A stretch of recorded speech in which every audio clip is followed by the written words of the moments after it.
छहो तू खाली हाँ कह छहो कि हमरा पर बेरी बेरी ताकै छहो।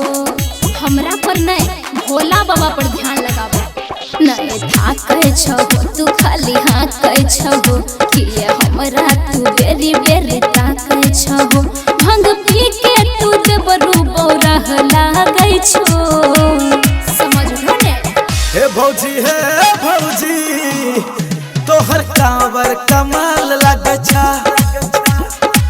हे भौजी तोहर कांवर कमाल लागे छा। तोहर भैया बड़ा जतन से बनेल कोन है। मिक्सवा अभिषेक अनुराग तोहर कांवर कमाल लागे छा। चेक क्रांति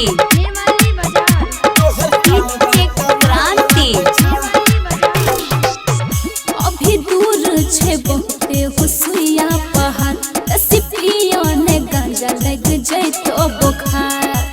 अरे तनी धीरे। भंग गाजा में पावर भरपूर होय छे। बाबा के भक्त पर कृपा जरूर होय छे।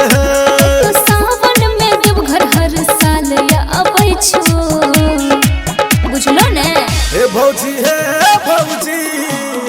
तोहर कांवर कमाल लागे छा। हे भौजी तोहर कांवर कमाल लागे छा। तोहर कांवर कमाल लागे छा। मिक्सवा अभिषेक अनुराग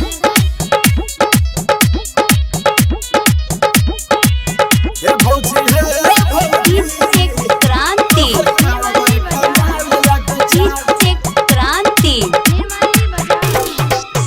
काबर लेके हम अइबै भोला के द्वार। सुन लेथिन जे बाबा हमर दिल के पुकार। जोड़ा जोड़ा काबर लेबै हो। भोला बाबा के महिमा महान छे। निर्धन के धन बाझिन के संतान है। सन सुनिल तोहर बोली बाबल लागै छो। की बुझबो? हे भौजी तोहर कांवर कमाल लागे छा। हे भौजी तोहर कांवर कमाल लागे छा। अच्छा अगला साल तो रोल बनवाई दो।